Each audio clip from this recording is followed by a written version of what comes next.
Welcome back to my channel, and today I'm going to be explaining about construction. So have you ever walked across the city and you saw this big, sort of like this object with big machines and buildings and little cars around it? That's a construction site. So today I'm going to be explaining all about construction. So construction has to take a lot of processes. So like they have to go through a lot of planning. So the building is made sure to be safe and protective if there's bad weather. And architects have to design the building, and they have to make so specific plans so the builders even know where to put the electric sockets, all the lights, and all the windows. These are very crucial steps to construction. So first I'm going to talk about what an architect does. So an architect plans structures. So in this picture, an architect is planning a structure and he's inside a big sphere. So that means this sphere is kind of like a pre-plan of it, so he can move around and see what he can improve in this structure. So this kind of technology allows architects to plan before they actually make it. And now I'm going to talk about how are building materials chosen. Nowadays, very large buildings are usually made of concrete reinforced with steel.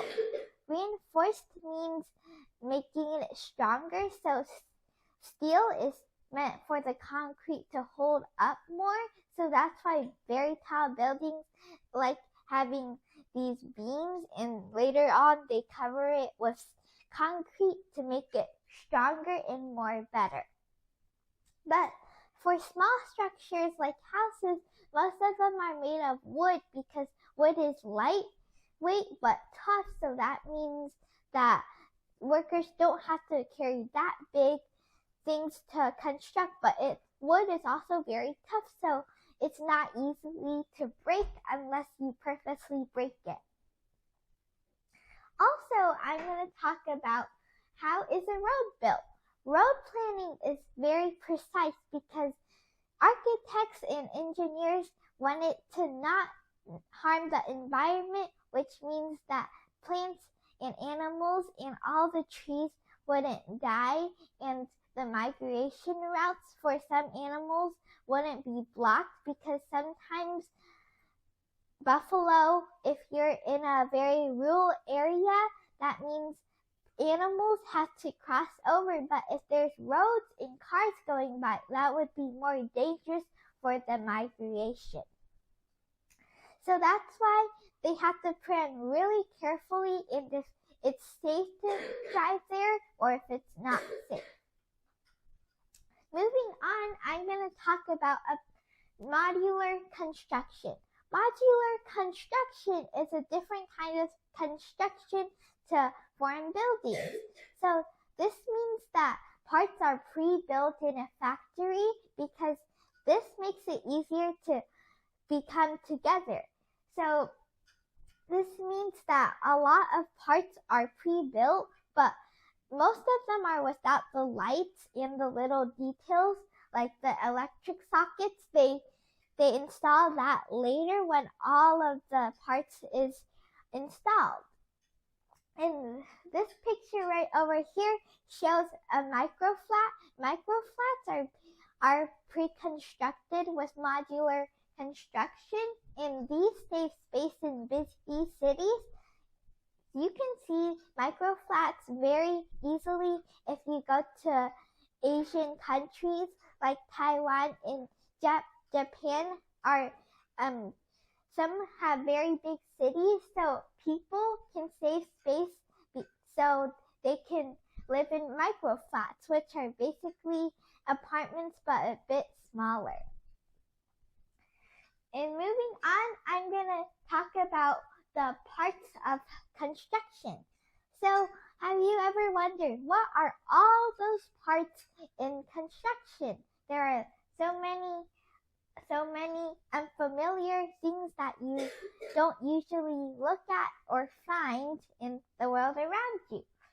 So, these little houses over here, like this one, it's used for bathrooms for construction workers, little cafeterias, and storing materials.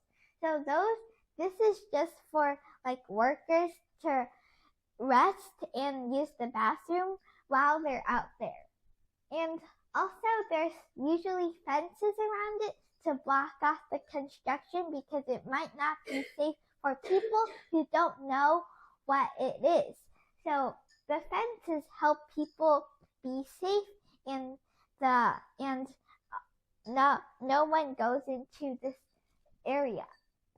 And these big things that carry stuff around that are kind of like a fishing hook are cranes, which help workers carry the load up without having to climb so many stairs with a heavy load on their arms. So this actually helps making it faster because the construction has a lot of materials. If the materials are very heavy, construction workers will have to work very tirelessly to move these up to the higher row. And if you ever see these little beams, these are for the construction workers to work outside the wall of the building without having to use a ladder, because that uses more work, and these beams help the workers just slide out without falling. And the interior is not designed yet, so this is a skyscraper that is gonna be complete in Hong Kong, and this building is gonna be 88 stories long when finished. So there's no interior yet because even the construction of the outside is not complete yet, so it wouldn't make sense to just build and start adding the room decorations to each floor. Moving on, also I'm going to talk about engineering. Engineering is different from architects. Architects are people who design it. Engineers are people who actually figure out and use science to think about if it's safe for people. Is the area around it good, and if all of these floors are reasonable to build. So architects not only build buildings, but they also build bridges. Bridges are used to carry loads from one place to another, and these are usually built above water because they have to carry the load from one place to another, but they don't want to use a lot of ships because that might crowd it and make pollution. So now I'm going to talk about the different types of bridges. There are many types, but the most common one you see is the arch bridge, because the arch bridge is very simple. It just involves carrying the load down, up with poles going down. So that's why it's very easy. But as you can see, like the Golden Gate Bridge, it's the suspension bridge, which means it has fewer poles, but there's cables holding it upwards. And the load is up because the cables are the things that hold it up. And the cantilever bridge is a bridge that uses a lot of these structures, so it makes it pretty, and also it has pools for views. And there's a lot of types of bridges, and engineers will see which one works best in the condition. Suspension bridges are usually for very long distances, while arch bridges take a little bit more time to build because they have to add so many pools under the water. They have to measure a lot of these pools for the exact measurement. And I'm going to be talking about how high can a skyscraper go. Skyscrapers can actually go very high, but engineers want to make sure they are very safe for people. So that means that people won't fall if they go on top, and if there's an earthquake, it would damage everything. And if there's a lot of land around it, or not a lot of land, if there's not a lot of land, like there's trees around it and so many things are surrounding it, it might not be a good idea, because there's a lot of, if it falls, it could damage a lot of stuff. So the highest is it depends on the year, but the highest can be built up, like today I think the highest one is in Buja, and it was built to like a lotus flower. And now I'm talking about what is the best shape for a dam. Dams are built by engineers, civil engineers. Civil engineers are engineers that build the community, like dams.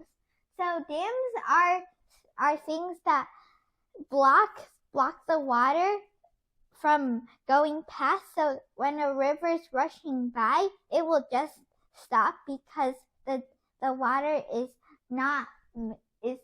the wall is blocking the bridge, the water. So as you can see in this picture, it's a curved dam, and this curved dam helps the water prevent from going past. So underneath the curved dam, it has to have a more stronger wall, because you know how like when you're swimming, the more under you go, the more pressure you get. Like when you dive into a pool, you have to resist the air, the altitude. And so that means that the wall has to resist even more pressure as it goes down. So the top can be even more thinner because there's not a lot of pressure on the top. And the dams are used sometimes for making power without using fossil fuels. So that means it's a type of energy because the fast moving water is pushing up against something, and if that wall contains energy that contains a generator that turns the water movement into fast moving energy, it could power lots of homes without pollution. And lastly, I'm going to talk about how a tunnel is boarded. So a tunnel is usually meant for underground subways and trains, because they don't want to disrupt the traffic even more in busy cities. So that's why they invent subways, which is underground, and these have to have been pushed away. All the dirt has to been pushed away for it to form a nice, beautiful tunnel. Now, I had never been in a tunnel before, or a subway, or at least I don't remember going into one, but these tunnels are very big, and so they are reinforced by concrete and steel, so that means that some of the dirt breaks away. It won't collapse the whole tunnel. And you see these machines over here? These machines are used to clear all the dirt away, so that means it's very heavy machine